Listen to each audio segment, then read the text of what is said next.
Christian is not to do extraordinary things, but to do ordinary things in an extraordinary way.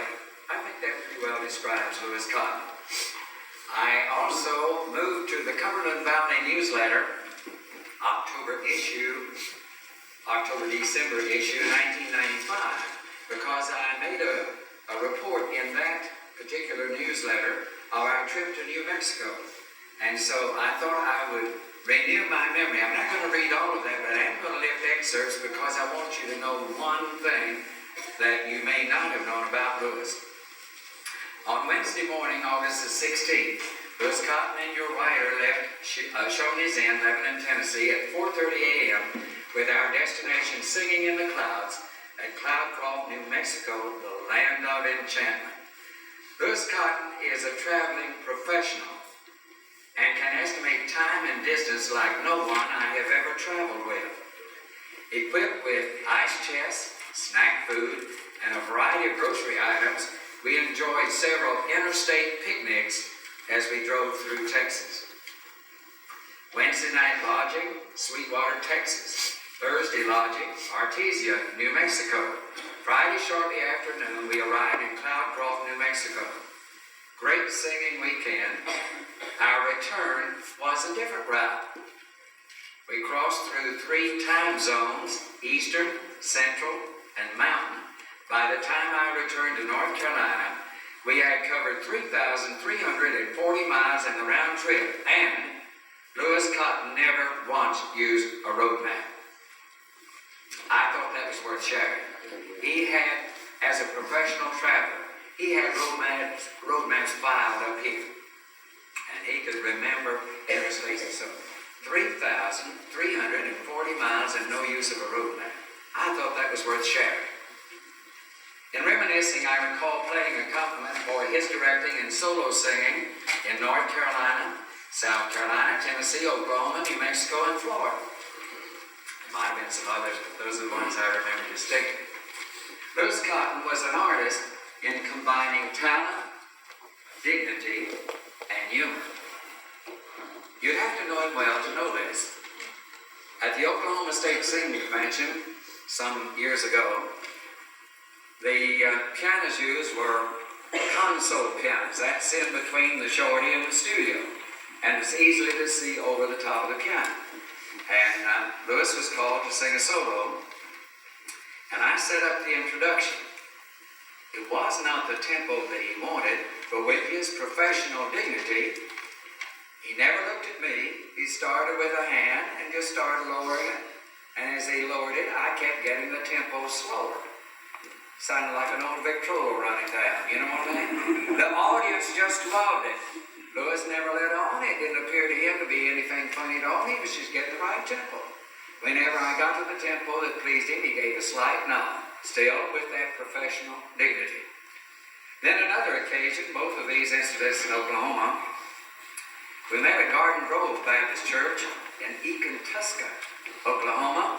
That's where I did my first singing school when I was 14 years old. Lewis and I had made telephone conversations, and I told him that I was going back there for a homecoming reunion type occasion. He said, "Give me that date again and I'll meet you there." Well, at that occasion, the Sunday afternoon was a typical singing, and they called on an Indian quartet. The Indian quartet was minus one member, and you guessed it, Lewis Cotton filled in. He was the tenor singer in this Indian quartet. He did a fine job. He carried his part as he always did. And then some good brother stood up in the back of the auditorium and said, "Sing it one time through in Cherokee." Well, the Indians complied, and Lewis Cotton did something. I couldn't figure out what it was. And then I zeroed in what was actually going on. So while 3 Cherokees were going right through their native language and in song interpretation, Lewis was doing a beautiful job of singing syllables. And you'd have to listen very carefully to detect that he was not singing Cherokee. So, again, he combined that request and that challenge with professional dignity, talent, and humor. But it wasn't ha-ha funny to him. It was amusing to me. He was one that could combine the three in a very unique way: talent, dignity, and humor. In the interest of gospel music, Louis Cotton left a monument of service. It has been said, write your name in kindness, in song, in love and mercy on the hearts of thousands you come in contact with year by year, and you will never be forgotten.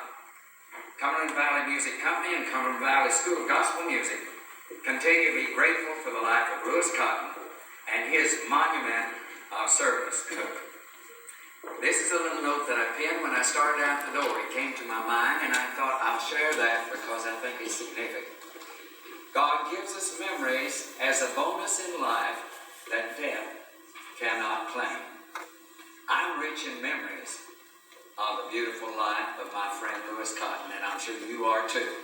And I'd like for you to listen at this time to a special selection from the tape that we now have available, and it's Louis singing, "He Pilots My Ship."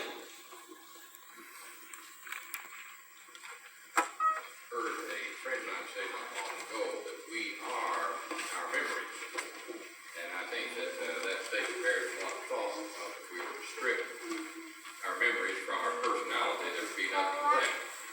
And I also think too that when a death occurs of someone who we're very fond of, that in a way their life becomes much more personal to us than it was while they were still living.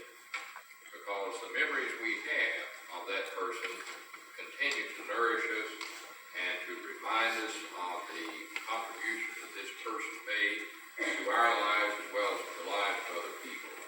So maybe this is just sort of a defense mechanism, but I don't regard death as I once did, but rather I regard it, instead of being just a termination, I regard it as being a change. Because when we lose somebody that we know